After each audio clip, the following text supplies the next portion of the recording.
Ha ha ha ha! Weekly Dartscast. The best darts podcast going. If you guys like your podcasts and you like your darts, then make sure you listen to the Weekly Dartscast. They're the purists podcast. If you listen to Alex and Burton, they talk about everything. They talk to the pros, they talk to the pros on the tour, the old BDO, they talk to management, they talk to darts manufacturers, proper interesting stuff, so give them a listen. Hello and welcome to an episode of the Weekly Dartscast. I'm Alex Moss and joined as always by darts statistician Burton DeWitt. How you doing? I'm doing well. How are you, Alex? I'm doing well too, thank you. Yeah, we're recording this on a Saturday during the weekend, a rare weekend chat between ourselves, but we thought we'd bring out an episode ahead of the Super Series, which starts on Tuesday. We're going to look ahead to that in a moment, but let's start on some other subjects. And 1 year on into this pandemic era of darts, how would you assess the popularity of darts now compared to 12 months ago? Would you say it's more popular, less popular? What are you thinking? That's a really tough question. It's tough to gauge exactly where things are at right now in terms of the popularity of darts. I mean, obviously, we know if the events weren't behind closed doors, they would be selling out. At least the events in the UK, the Eurotour events in Germany and the Netherlands.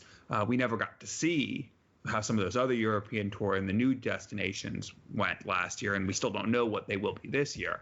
And that will be the gauge of how sport is spreading. Also, the World Series events might be some. But it obviously, I think, has taken a hit in some of the markets where darts was just starting to make an imprint. And until we see the PDC return to the United States, until we see, hopefully, a return of PDC darts to Asia, whether it's Japan, whether it's mainland China, whether it's somewhere else, it's going to be tough to gauge exactly where the popularity of the sport is and what kind of media attention it gets. Because if you go back to right before the pandemic, the sport in many ways was at an all-time high, spearheaded, of course, by Fallon Sherrick, bringing in an audience and bringing attention on a global scale that had never been there before with her 2 wins at the Alexandra Palace in the World Championships. It was a big opportunity for the sport to kick on with her, well, really, for the most part, headlining the 2020 World Series lineup.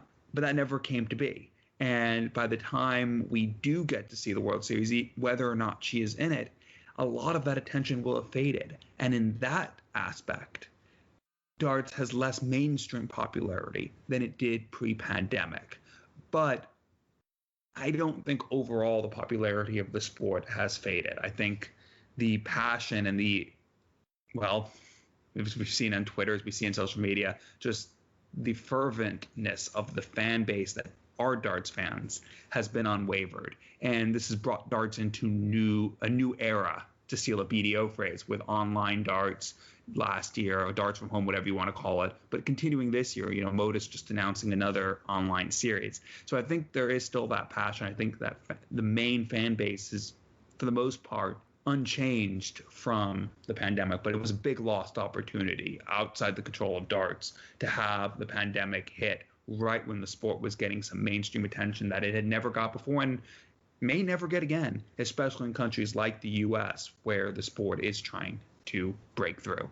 It is a really interesting one, and I guess, like you say, we might not know the full impact of the pandemic on darts until 5-10 years down the line, because, as you say, there was a lot going on when we rewind 12 months ago with what Fallon Sherrick did at Ali Pali and what was going on underneath the PDC as well. The BDO was in disarray. There was the WDF coming out with statements of what they're planning to do, and unfortunately, as we know, they've not been able to get them things going yet because of this virus. But I'll look down the line at some other things as well, and people getting involved in darts, playing darts at home. It's one of those things that the sports that we were able to do during the lockdowns, people that had a dartboard already up at home that maybe never played on it, or people that were buying dartboards, getting them delivered and putting them up and having a chuck, playing with people they were living with or playing online. That's been a big thing over the last 12 months. So it'll be interesting to see how that translates when things do open up again. I'm looking right at the bottom of the darts hierarchy, if you like, your local leagues, your local opens.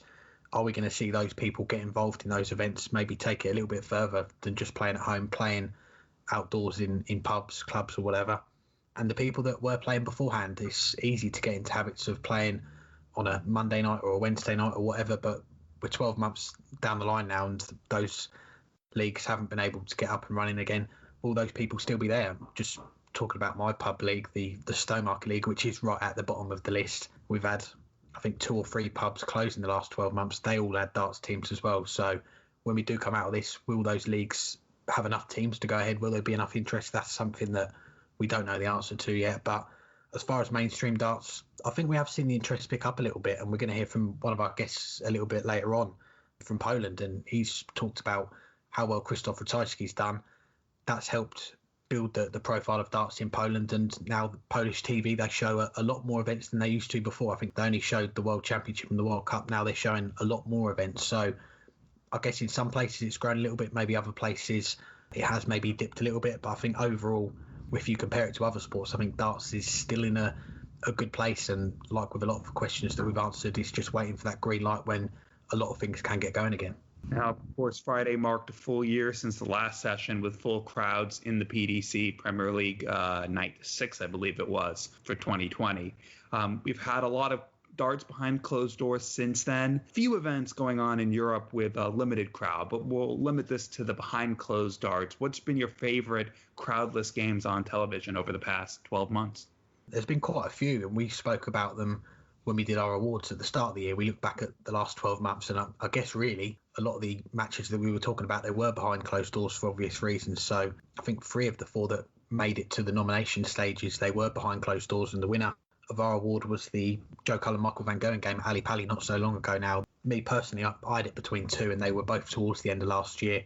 The Simon Whitlock Michael Van Gogh game in the Grand Slam, Simon Whitlock hitting, I think it was 2180s in that game. The other one as well, Michael Van Gogh Mervyn King, that final in the Players' Championship finals, the celebrations that we saw from Michael, who was desperate to get a big title under his belt after going a long time without winning one. Mervyn King trying to get that first one in the PDC and it going down to a deciding leg. That was a really fun game to watch. And more recently as well, Gerwyn Price, Mervyn King, the semi-final with the Masters was a really good watch. But I think really looking back at it, when we went into that World Match Play in July, that was the first one behind closed doors during this pandemic, and we didn't really know how it was going to play out. Would it be the same with no fans there? Would the players still put in those big performances, celebrate to the cameras if they hit a big shot or a 180? And credit to the players, they've done that. We've seen so many good games. I think you could probably spend 5 or 10 minutes talking about all the games that you've enjoyed watching. So I think it is credit to the players. And should mention as well, we've got Sam, who's been doing some writing for us on the website. He's going to be putting together his top 10 matches behind closed doors over the last 12 months. So keep an eye out for that as well, and let us know what your favourite games were as well. Yeah, and I'll look forward to that article. And, we'll start where it started with the World Match Play. And it was a bit of an uneven tournament, but it did work out well, as I think a lot of players were still adjusting to the pandemic. But there were some great matches that tournament. And that it's only 2 matches, but the entire day for the semifinals was just incredible. That Gary Anderson-Michael Smith match, I've talked about it a lot of times, because who knows where we would be right now if Michael Smith had won that match. That could have been the springboard he needed to have a breakthrough, and he's fallen a little flat since then, and he hasn't kicked on. But boy, that was a great match. Coming back twice against Gary Anderson from 4 legs down to get it to extra time, and Anderson just lifting his game for those last 2 legs to get over the line in extra time, 18-16. And then you had the Glenn Durrant-Dimitri Vandenberg match, which was just as good, if not better, more even throughout. It didn't get the extra time, but it darn near did, going the maximum number of legs it could without going to extra time. So it was, 2 really good matches on what's one of my favorite days of the calendar, the semifinal day at the World Match Play. But then you mentioned as well the Michael Van Gogh and Simon Whitlock match at the Grand Slam. Again, you can say that entire day is probably the greatest day of darts we've ever had in terms of 4 quarterfinals, all of which were just sensational matches. And I hate to admit that I actually missed one of them because I went for a run during the James Wade match, but I watched it back later, saw the other 3. You laugh, but I have to get my local Legends runs in somehow. And when you have 4 great matches in one day, you might just have to miss one of them and catch it on replay later. But yeah, that all four of those matches were just fantastic. And the other ones you said, the World Championship match between Joe Cullen and Michael Van Guren, Players Championship final between Michael Van Guren and Mervyn King, but just sensational matches. And there's been so many high standard matches, even this past UK Open, where you see players with 103, 104 losing, which of course happens in the Pro Tour all the time, but is less common in televised matches. It's become more common behind closed doors, even with the fake crowd noise there. And I think when we do see a crowd, we're going to see the players play just as well, if not better. I think this has actually just lifted everyone's game. It took a little time to adjust, but in the long run, it's lifted, well, not everyone, but almost everyone's game. And when there are crowds, I don't think we'll see a regression. I think this just great form in these great matches will keep coming. And now we'll move on to our first guest on this week's show, and it is with the Polish darts commentator and manager as well, Maciej Chorbiński. I'm delighted to say I'm joined by the player manager and the commentator on Polish TV, Maciej Chorbiński. Thanks for the time. How are you doing? Yeah, I'm fine. Thank you. Thank you for the invitation. I'm really happy. Nice to have you on. And first off, let's start with your interest in darts. How did you first discover darts? I was also, as everyone, a soft tip player. Polish market is soft tip. So I have played a lot of soft tip. And then I moved to Germany. I played for the first time steel tip. And after that, I came back home to Poland and started to... I was one of founders of the Polish Darts organization, which is now in WDF. Was chairman of the Polish Darts organization for 5-6 years, I think. Exciting time. I met a lot of people in the world of darts, and then I have started my business and manager job and commentator. A lot to do. I'm a busy man in the darts. Yeah, definitely. We were chatting over Twitter DMs. You've got a lot of various roles which we'll come on to talk about. But I want to start with the darts scene in Poland. What are the most popular sports in Poland, and where does darts fit in with it all? The most popular is football, no doubt. Volleyball in Poland, basketball, ski jumping in the winter, summer. We have speedway is very popular. Darts is far away.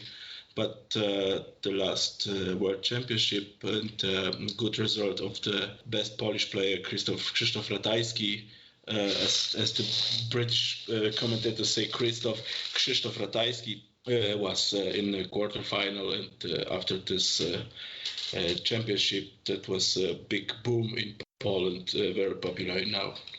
Great to hear. And you mentioned him there. Krzysztof Ratajski is the big name in Polish darts, a top 16 player in the PDC now. How closely have you followed his journey, and what are your earliest memories of Krzysztof playing darts?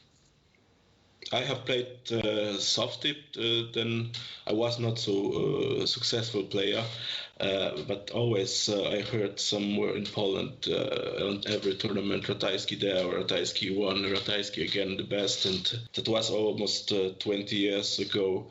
And since this time, after I grounded Polish Darts organization, we have met on the Polish steel tip tournaments many times. Really great player, great talent. We are not close. We are not big friends. We chat sometimes on the messenger, but I think this is an unbelievable player, and probably will be a winner of one of the major tournaments next 2-3 years. Yeah, it's not a bad prediction at all, and he's won a major in the BDO, winning the World Masters in 2017. But what's the coverage been like in Poland, I guess, since he switched over to the PDC? You mentioned that World Championship run to the quarterfinals. Has the interest started to pick up now? Yes, definitely. That was till December, till 2020. Polish television showed only World Cup of Darts and World Championships. After this big success of Krzysztof, in January, Polish television decided to buy almost every television tournament from the PDC, and everything will be showed this year in the Polish national television, TVP Sport. Great news. Well, we had Werner von Moltke, the boss of PDC Europe on the show last year, and he said if Krzysztof won the World Championship, he'd take the European Tour to Poland. How close do you think Poland is to having its own European Tour event put on? It's very difficult to say in the moment. The pandemic, the COVID situation will not make this possible next year, I think. But I suppose that if Polish players will participate more offers in the PDC, we have already 2 players with tour card and the great talent Sebastian Bielecki also in development tour. Then I'm really quite sure that bosses from the PDC or PDC Europe will look closer to the Polish market. Excellent. Well, let's talk about some of your roles then. And first off, as a commentator for darts on Polish TV, you commentated on the UK Open this past weekend. How did that role start for you?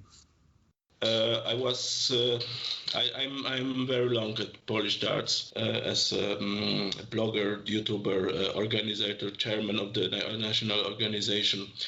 And I have often said in the past that I'm not happy with the Polish commentators.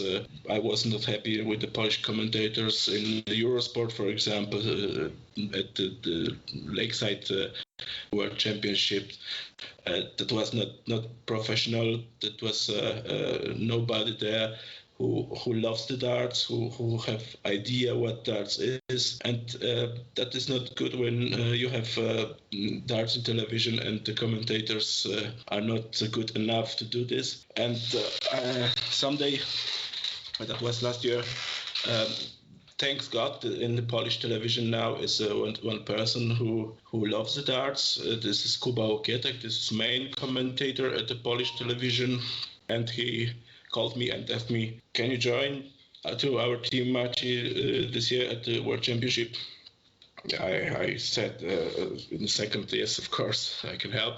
It will be great joy for me and fantastic experiences in my life to be a commentator at the national Polish television. Touched on it earlier, you helped create the Polish Darts organisation, a member of the WDF system now. How important was it to get that organisation up and running to help develop the darts scene in Poland? Yes, it was very important. It was a great move for the Polish darts. We had a possibility to organizing WDF BDO tournaments in Poland. It was the Winmau Polish Open, I think 10 or 9 years in a row. Great tournament with a lot of stars from United Kingdom or Holland. From the PDC now, for example, Scott Waits was there, Scott Mitchell, Madar Strasma, Dariusz Labanauskas won tournament in Poland, Toon Grebe, for example, from Holland. The Polish players, Polish fans had never possibility to see or to play against this kind of players, and that was a great move to be in the WDF to push Polish darts forward. And we're a year now into this pandemic since it started last March. What would a usual year look like darts-wise in Poland? Would there be leagues running during the week? Would there be tournaments most weekends, exhibitions sometimes with the top players? What would the dart scene usually look like before this virus happened?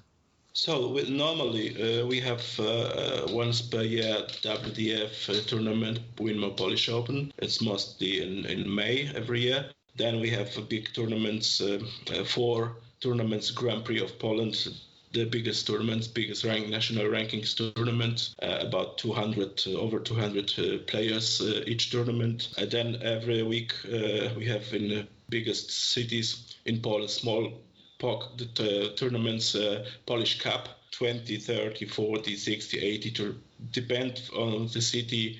There are 20 till 80 players at each tournament. Every city got own separate leagues with teams. So I think few thousands players in Poland plays every year. I cannot tell you exactly number. It's difficult to say, but I'm sure a few thousand is already in Poland. They love this sport. I'm sure a lot of our listeners will have heard of your company, Red Lips Design. For those who don't know, though, give us an overview of what your company's involved in. Yeah, I designing I supplying the art shirts for a lot of players in the whole world. My favorite shirt is Sinciere's shirt of Michael Smith, and from the last shirts, I think that is the newest shirt of Mervyn King, which I have designed. A lot of shirts. I made thousands of designs. A lot of players. Ryan Mickle, that is also a nice shirt which I have made. I love this barber design. So I'm a busy man. A lot of businesses in my life. Definitely, yeah. And if people want to check you out, I think Red Lips Design on Facebook is probably the best place to go. And one of your other roles is as a manager, of course. You manage Sebastian Białecki, who caught the eye at the UK Open this past weekend. Firstly, how did that partnership come about? How long have you known Sebastian? I know Sebastian since 3 years. We are working close together since 2 years. He was 14. As he was 15 in the national tournament, he won against Krzysztof Ratajski in the semi-final of the Polish national championship. So a great shock for Ratajski also. It's a great player. He got really big talent. He plays now great averages, 9 dart at UK Open. That was the highlight of the first day. I was really happy and really proud. Sebastian, he was the last player to get into the event via last year's development tour rankings. I think he finished 16th. So how excited was he to play in his first major at the weekend? And with the travel restrictions at the moment, was it difficult sorting out flights and travel at short notice because his place probably wasn't confirmed until after Q-School? It was a hard decision to send Sebastian there because it are big costs to send a player, especially in this difficult time now, and especially that the player must win 2 games to be in the round where he can get the money. And the money which I gave for the trip was about €1,000, and it was a big risk. But after the first game, after the third leg, when he hit 9 dart against Jim McEwan, I already knew that was a big and great decision from our side. What a debut it was for him, only 17, and as you mentioned, hits the 9 dart in his first game, wins 3 matches on that afternoon to make the 4th round before losing out to Mensah Suljovic. How did he find that first experience of playing in a big PDC event like that? Yeah, that was the decision was also because of the situation during the tournament. He has the possibility to play the big names, big boys, not only on the development tour. It was the first possibility to participate in this kind of tournament, and that's why he was there. And this is very good because he has played already against good players during the soft tip Europe Championship in Slovenia. There has in the group Ratajski and Kanik, also from Poland. He won the group. He won all the games against Ratajski, against Kanik. Then he lost against Dimitri Vandenberg with 1 leg. Already much experiences from that tournament, but never played PDC tournament. That's why we have sent him there, and he is really happy. The results was great. The experiences which he needs now was also fantastic, and that is the good way, the best way for this kind of young player.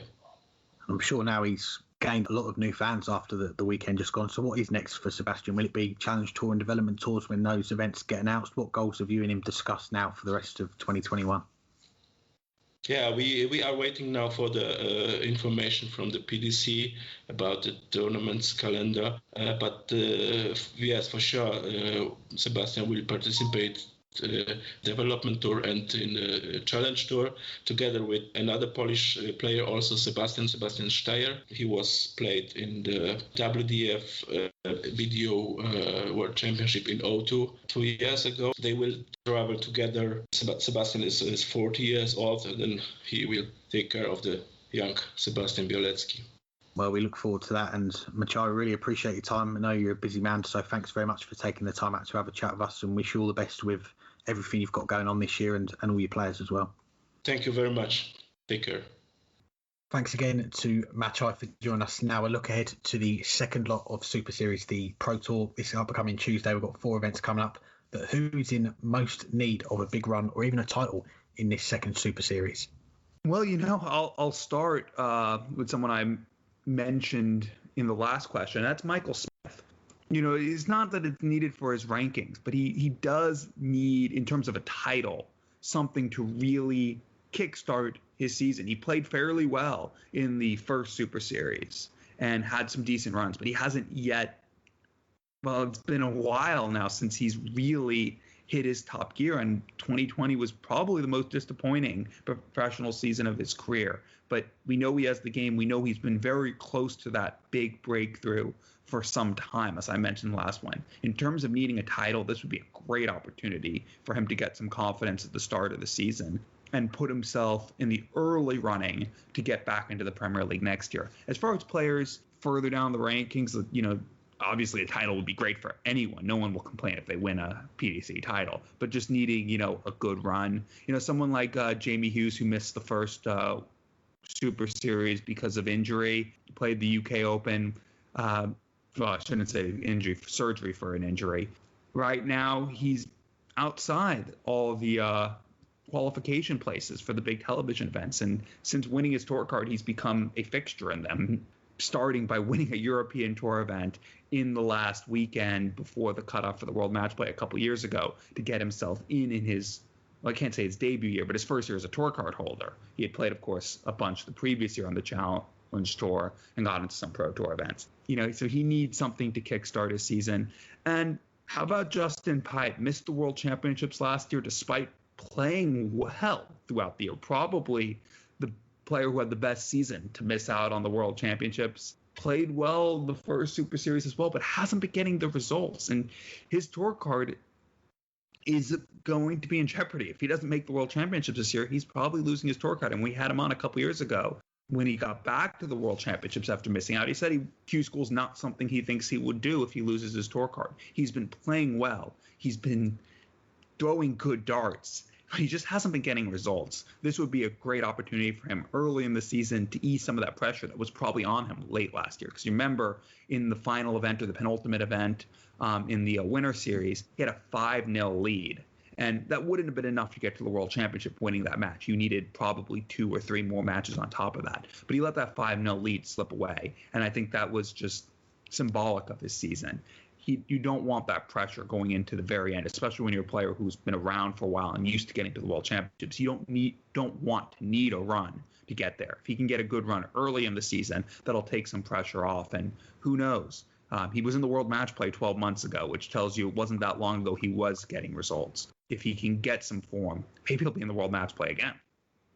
Yeah, some good picks there. And just touching on your last one there, Justin Pipe, we had Luke Humphries on our last episode and we mentioned about his first game. Those two were due to play each other in that Friday afternoon, and unfortunately Justin testing positive for the virus, so we had to pull out. And Luke himself said that there was no reason why Justin Pipe couldn't have done what Luke did and go on a big run that weekend because he is playing well. So I think we're all hoping that Justin can get those results that maybe his performances or form that he's shown deserves over the last 12 months, because if there is someone who's going to keep their tour card, you kind of hoping it is him based on how he's been performing. But I'll look down the list at some other players as well, and I've gone down the route of the Premier League. We're going to come on to the next question, which we'll look into it a bit more in the moment. But if it is the last starts that we see before the Premier League, then you look at that list of 10 players, you could probably argue that Johnny Clayton's the most happy with his form out of the 10. And given that he's going to be one of the full debutants this year, you're a bit surprised to be saying that, but he's had a great start to the year. So I wouldn't be looking at him as someone to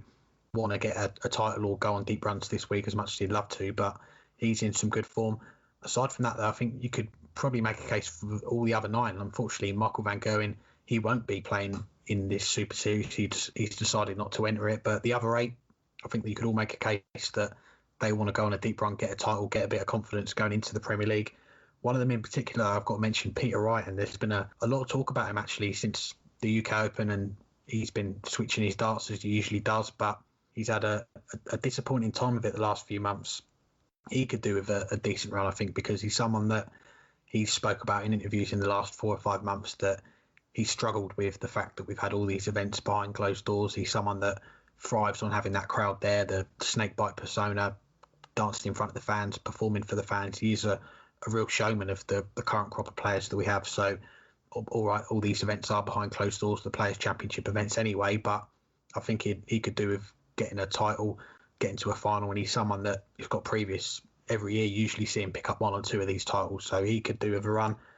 Aside from that as well, got to give a mention to a few other players as well, and we're in mid-March, still a long way to go before the World Match Play, but there's not a lot of events on the calendar at the moment, so if you're not in those current spots for the World Match Play, you kind of want to do it now, get yourself in those spots, just so you haven't got to worry about, when's the next event going to be, when am I going to get the next chance?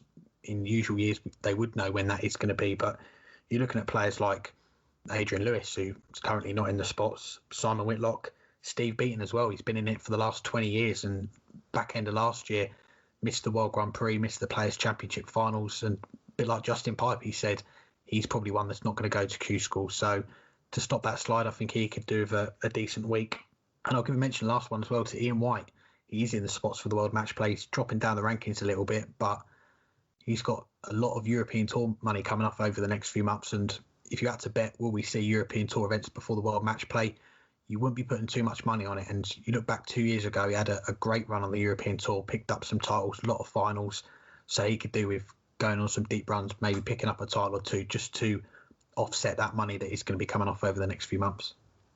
Now, after this upcoming second Super Series, we'll have a 2.5-week break before the opening night of the Premier League on the 5th of April. Do you think the PDC might try to squeeze in some darts, such as another Super Series, during that 2.5 weeks? It's going to be difficult. I was just looking at the calendar, and 2.5 weeks after the last of the 4 Super Series events we've got coming up, and then the first night of the Premier League. So for 10 of the 128 tour card holders, it's not too long to wait. But I was looking when the next lot of Super Series events is, and that is April the 24th over in Germany. And okay, still 6 weeks away, but with all the restrictions and things going on, I know there's a few different things that have come into place with different countries, but you wouldn't be fancying that event to go ahead as things stand. But as I say, a lot can change in the next 6 weeks, but possibly, I mean, we could see, I was thinking maybe March 31st to the 3rd of April, maybe put on 4 events there, and then a couple of days later you've got the first lot of Premier League games. But it's going to be difficult, isn't it? It's very short notice, and I know the PDC, they'll want to put on as many events as they can for the players this year, and especially these Players' Championship events, if they can knock off as many as they can early on before we get the European Tour going and the other TV events. I think they'll take every opportunity to do so, but given it's short notice, you've got players from outside the UK that need to plan their travel and everything like that. It might be a little bit of a stretch to get something on before the Premier League, but if they do, happy days. We're all about seeing more events for the players. Yeah, and that last point you made there, well, the second to last point you made there about the players from overseas is the key thing. I just don't see how you can right now put something together on short notice. You know, we saw, Montaž Razma wasn't sure if he'd be able to get to the first Super Series because the airline canceled a flight. And with the way travel is right now, I think they were on once or twice a week flights between Latvia and the UK. So it's not easy to arrange a flight full stop, let alone one short notice. And that's why you need to announce these well in advance. I think what we'll see during the 2.5 weeks is the announcement of what will be coming after the 3rd Super Series. When will the 4th Super Series, or whatever follows it, come? Maybe even some European Tour events. I know you said, last question, that you don't think we'll see any European Tour events before the World Match Play. I'm still somewhat optimistic that we'll see some in June, or we'll see something. Maybe put the Gibraltar one in, because that one, no offense, the Gibraltar one never sells out anyway. So you can put it at 10% capacity and really not be turning many people away. So that might be where we start to see some European Tour events and start to get some of those events that have more prize money on the calendar. And hopefully during this 2.5 week break, we'll see some announcements. I think we'll at least see the announcement for what's coming for May, for exactly the reason why I don't think we can squeeze any more events in that time period, because the players coming from Latvia and from Poland and from Croatia need to start to have some idea of when they'll be playing again, so that they can sort their travel out. So I think that's what we'll have in the 2.5 weeks. Maybe even another home series wouldn't be a bad idea for the players who aren't going to be competing in the Premier League to have something that they can do over that long break. But beyond that, no, I don't think there'll be any additional Super Series filling into that time period. We'll just have announcements filling those 2.5 weeks. Plenty to talk about, I'm sure. Well, let's introduce our next guest. He's a 2-time back-to-back Reykjavik International Games champion. It is Pál Árni Petersen. I'm pleased to say I'm joined by the back-to-back Reykjavik International Games darts champion, Pál Árni Petersen. Thanks for the time. How are you doing? Yeah, I'm very good. And it's been a month or so now since you defended your title in Iceland. How good did it feel when that double 10 went in to retain the Reykjavik International Games Darts Championship? Yeah, oh man, it was a really good feeling. Really good. You started off with a round robin, then you moved into the knockout rounds. I've got to mention the semi-final that you had. You took out 118 to go 5-3 up. Your opponent comes back to 5-all and you survive match darts. How relieved were you to get over the line in that game? It was a big relief. You know, Guðjón is always a difficult opponent, especially on critical times like these finals. So it was a big relief. And that was on a Sunday. Then you come back 3 days later to play the final. What were the 3 days like in between? Were there any nerves leading into it? And what was it like coming back a few days later to finish the event? Yeah, these days were just normal for me. I was of course thinking about the final, and I was looking forward to play my best. So I had been doing good in the tournament. I just lost 8 legs, and there were 5 against Guðjón. And of course, it was a sweet feeling to win the second year in a row. Yeah, I mean, the final couldn't have gone much better, could it? It was shown on national TV in Iceland, a 7-1 win to make it back-to-back titles. What's the reaction been like back home from the people who tuned in to watch it? Yeah, it was really good. I received a lot of messages and calls from people congratulating me and telling me they were watching and having so much fun. So. The event as well, it was I understand, the biggest for entries in a tournament in Iceland ever. I think 110 men entered the men's event. How pleasing was it to be the last man standing in what was the largest field for a darts tournament in Iceland? You know, like I said, the feeling was really good, and you felt like you were playing abroad where the framework was so very professional. So it's a great feeling. And from watching on here in the UK, we were a little bit envious because you guys were obviously playing in person, which was great to see. What has the last year been like in Iceland during this COVID-19 pandemic? We have been playing a lot of tournaments online during COVID, but I've been working a lot of out of the sea, so I've been able to play dart a lot after the summer. Just been at the sea and not playing dart that much. What are things like in Iceland now? Are they starting to get back to normal, or are there any restrictions that are still in place? No, we have been doing really good ending the pandemic, so we are step by step getting back to very normal situation, but not like it was before. So good to hear. Well, let's circle back to the beginning for you in darts. What are your first memories of darts, be that watching or playing, and how did you discover darts? I started playing dart 2011, but since then I've been out to the sea, 7-8 months here. But in my family there was a lot of dart playing. My father was a former national champion, and his brother Guðjón Hauksson is a multiple national champion, so it's in the family, I think. And what is the dart scene like in Iceland? Have you noticed it grow over the years in interest, more people starting to play, to enter events? What's the scene like there? Yeah, it's very good, and I'm still heading up and going strong. So, what do you see as the next step for darts in Iceland? What will help make it bigger in your country, do you think? People are getting better, and the tournament will also become bigger and stronger in the near future. So, back to you. Apart from those 2 titles that I mentioned, winning it back to back, what would you pick out as your highlights from playing darts so far? When I was playing doubles in Scottish Open 2020. So 2020. So with my cousin Harald Guðjónsson. So it's the son of Guðjón Hughes. We made it to a quarterfinals and lost against Martin Adam. Ross Montgomery. It was a great time.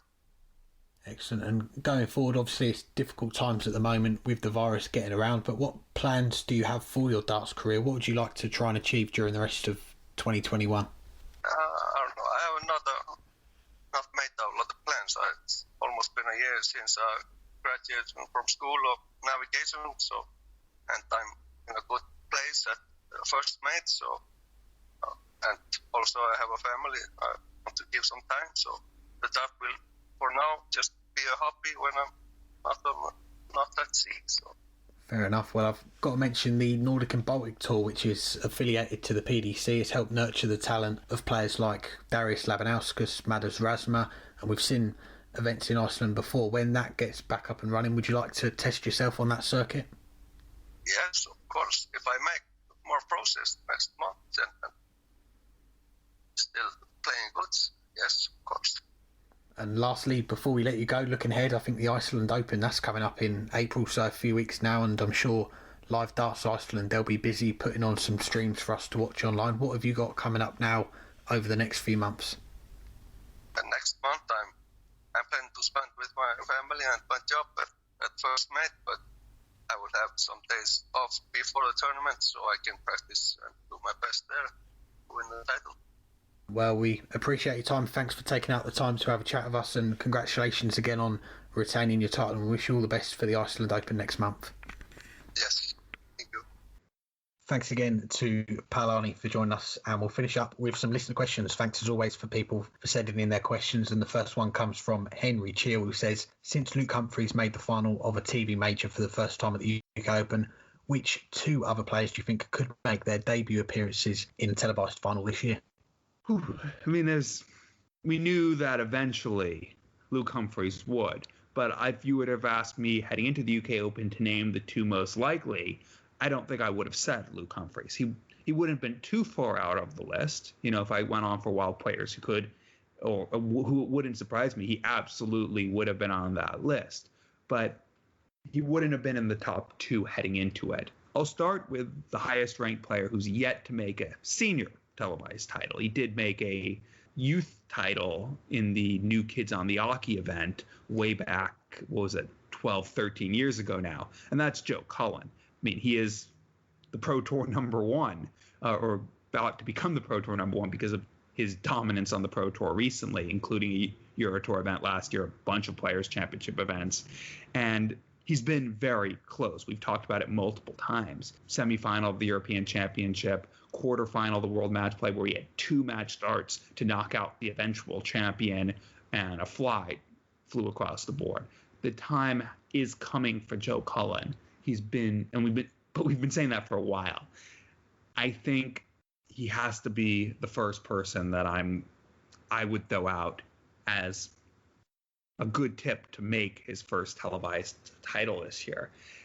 As far as a second player, I mean, there's a lot of good contenders. We might as well go with his best mate, Devin Peterson, who also made a semifinal last year. He had a little dip in form at the end of last year, but seems at the start of this year to be back playing, not necessarily where he was over the summer and into the early autumn last year, but getting back to that form. Because the form he was on back in, September, October was top 10 in the world, if not better. At one point, he was fourth in the Players' Championship events in average for the year, deservedly so. It wasn't like he was, just there. He was well ahead of fifth place. He was right there with the top three in the world as the clear next best player in the Players' Championship events for a good portion of 2020.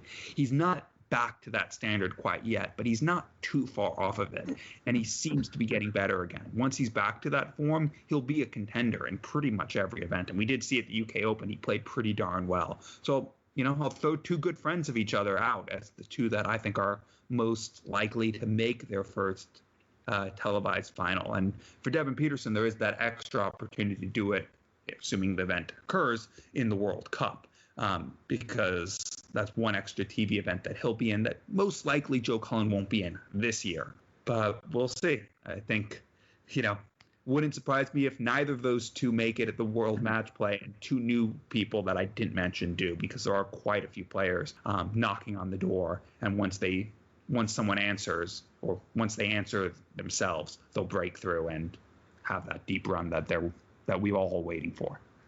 I had Joe Cullen and Devin Peterson down on my list, and I was looking at it at another direction as well, because if I'm picking players that maybe, like Luke Humphries, okay, that was his first TV major final. If I'm looking at players as far as making their first PDC TV major final, I'm probably looking at Krzysztof Ratajski at the top of my list, because he's just been in some phenomenal form the last couple of years. And even the UK Open, I know you spoke about him last week, about how well he played during the whole weekend, and he was a little bit unfortunate that Michael van Gerwen decided to turn on beast mode, as John Park calls it, for those last 5 or 6 legs. And you got to say, if he carries on playing the way he is going to be in pretty much all the events this year.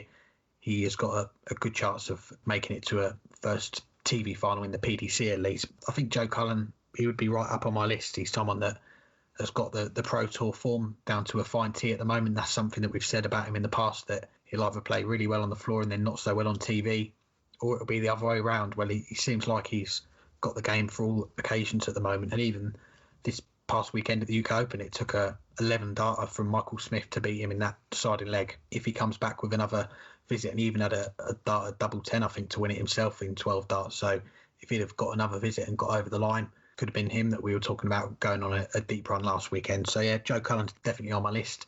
Devin Peterson as well, as we said last year, was such a breakthrough year from him. Had a bit of an up and down start this year. I know we haven't had too many events this year, but as you say, the UK Open, it was a step in the right direction for him, another quarterfinal, another deep run. So they're definitely on my list. A player that's made a lot of TV finals, but I'll give him a mention because he's not been in a TV final for a few years, but Simon Whitlock, the way he's been playing over the last 12 months, okay, his Pro Tour form, he probably needs to pick that up because his spots in some of the events is not quite certain at the moment, but the way he's been performing on TV and on stages the last 12 months, I've got to back him to maybe make a final this year as well, and it would be the first, I think, since the end of 2018, so it's been a little while for him. Our next question comes from George Dobson, player that we've talked a lot about over the last 4 years, but a little less recently. Rob Cross, a bit of bad form last year. Where do you think Rob Cross will be ranked by the end of the 2022 World Championships? And as George Dobson says, I'm really worried for him.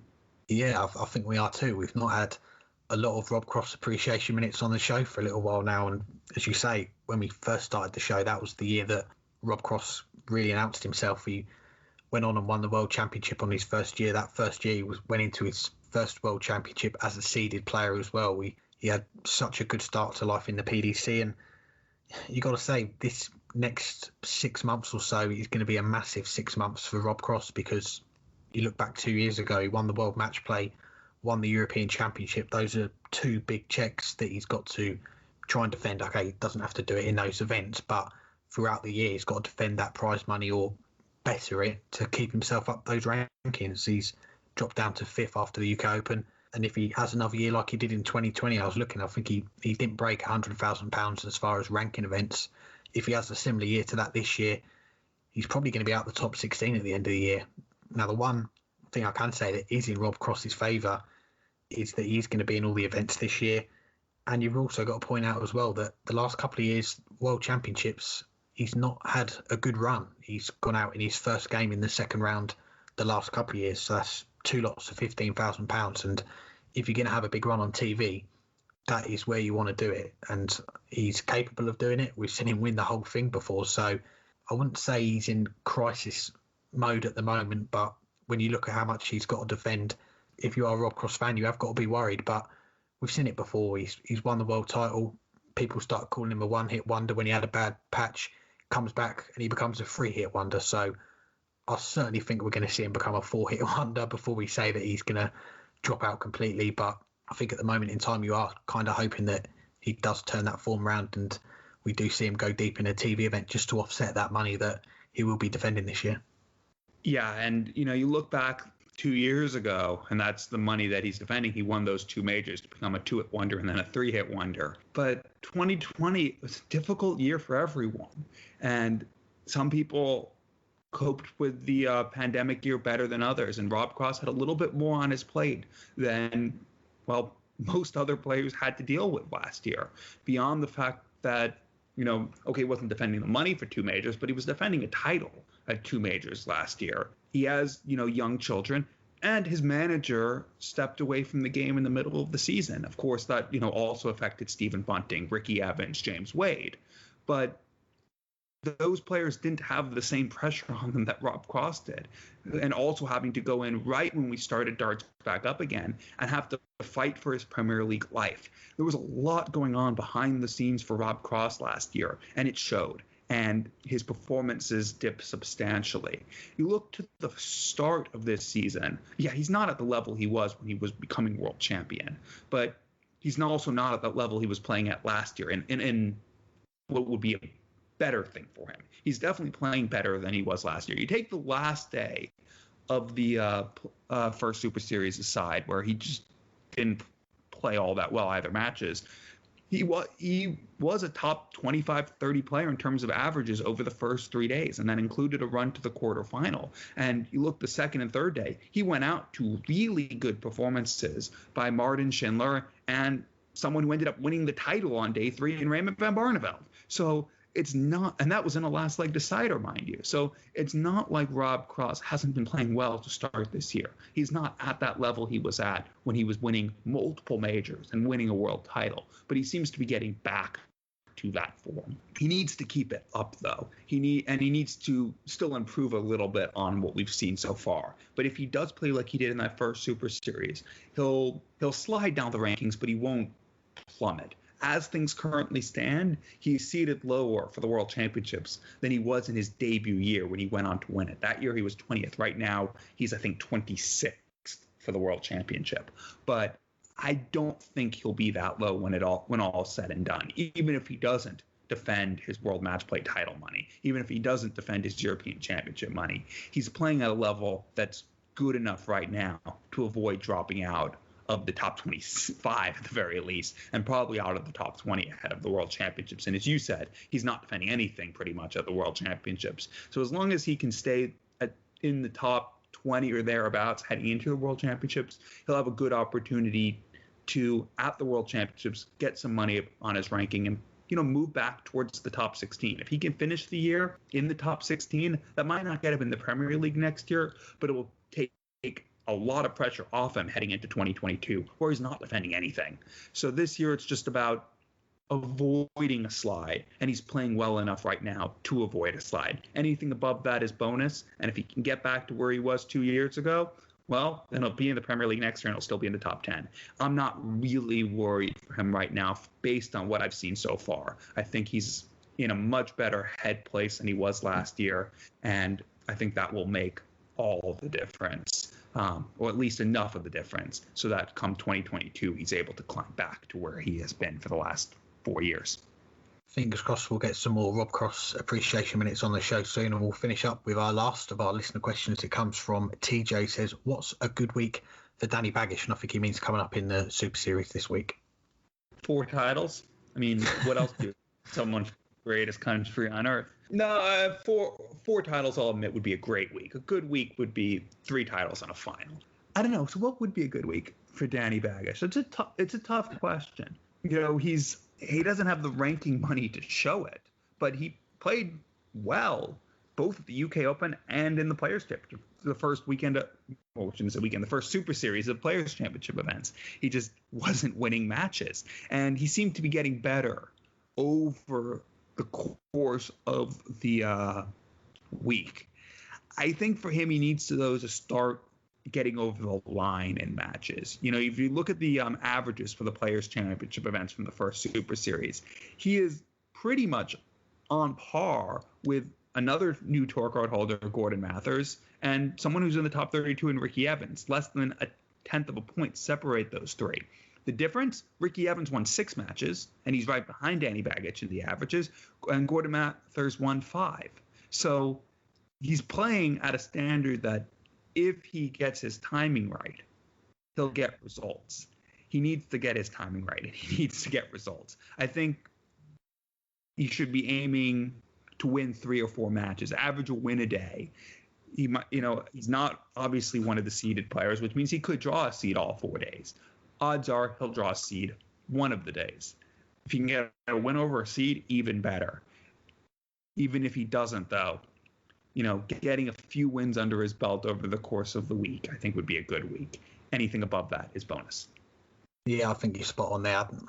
As much as we'd like to say we'd love to see him go and win one of these titles next week, I think it's going to be stepping stones for Danny Baggish over these next couple of years. And he's someone that he's not going to go under the radar, is he? Because he is the only American tour card holder on the PDC circuit at the moment. So he has got a lot of eyes on him from just not the US, but as he said when we last had him on the show, he thinks he's got a lot more fans in the UK as well. There's a lot of people that are supporting Danny. That support is something that he thrives on as well. He said it as well when we chatted to him last time, that he's not going to get someone to run his social media for him. He wants to see all those positive messages and engage with the fans. So he's taken that to the hockey with him, that he wants to do as well as he can for himself and his family and his fans and everything. But I think it is going to be a case of those small stepping stones. And as you say, one game on the last lot of Super Series events, that was his debut as a tour card holder.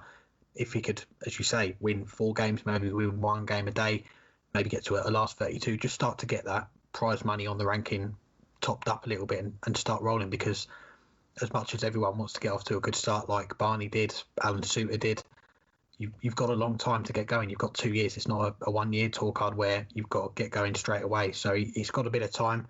He's settled into life in the UK, I think, now as well. I don't know if he's going to be trying to head back between the next Super Series or not, but I think, yeah, small stepping stones for him. Maybe a last 32, maybe a last 16, pushing it a little bit. But he's a player that we've seen before. He's got a lot of ability, and it's just for him now getting used to being one of these tour card holders. Anything else for this week? As always, we should say big thank you to everyone for listening. Thanks to our guests for joining us. Shout out, as always, to our sponsor, Lo6, who present this show. If you want to download the PDC Picks app, get involved in that. You've got to be 18 plus, UK residents only, I'm afraid. T&Cs apply. Please gamble responsibly, begambleaware.org. And as you mentioned earlier, we've got the Modus League starting up again this week. We've got the Super Series, so hopefully we'll see a few contests on there for you guys to get involved with. And we've got the Premier League coming up as well, so we'll be doing our picks on the show again and letting you know who's going to win, who's not going to win based on our picks. So look forward to that, and we'll get into our darts trivia question. As you said at the end of the last show, people had to get in quick because we were going to do a quick turnaround for the next episode, and they did. We had a few responses early on when we put the episode out. John Thompson and Dan Hutchinson, they both got 4 out of 5, but 5 out of 5 and 2 weeks in a row. Shout out to Colonel TP22, who got the 5 out of 5 on our last question, and here's this week's darts trivia question, courtesy of the Darting Nerd.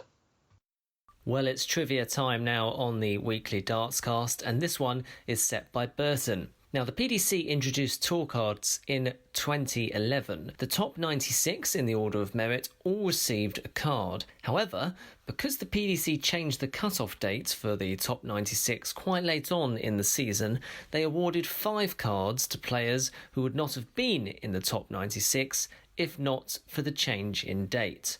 The question is, which current tour card holder was among those 5?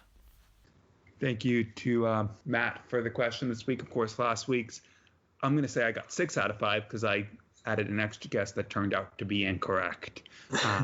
But easy to forget that Colin Lloyd was the world number 1 back at the time that James Wade made his first televised final. Tells you just how good Colin Lloyd was for a period of time in the mid 2000s, and stayed pretty good and stayed up in the top 16 for a good 5-6 years after that. But yes, thanks to everyone who took a guess, and good luck to everyone guessing this week. Thanks to our sponsors, our listeners. Thanks to our 2 guests this week. We'll be back after the Super Series to recap Players' Championship events 5 through 8. Start to look ahead to the start of the Premier League and eventually the 3rd set of Super Series events in April. If there's anyone you want us to get on, let us know. Keep sending in your questions. Well, there won't be that much time to hang tight this week because it's a very quick turnaround to Players' Championships 5 through 8. But there'll be a lot of hanging tight to do for the 2.5 weeks after that. So I'll say hang tight because I always do, but I'll say real hang tight for a week from now.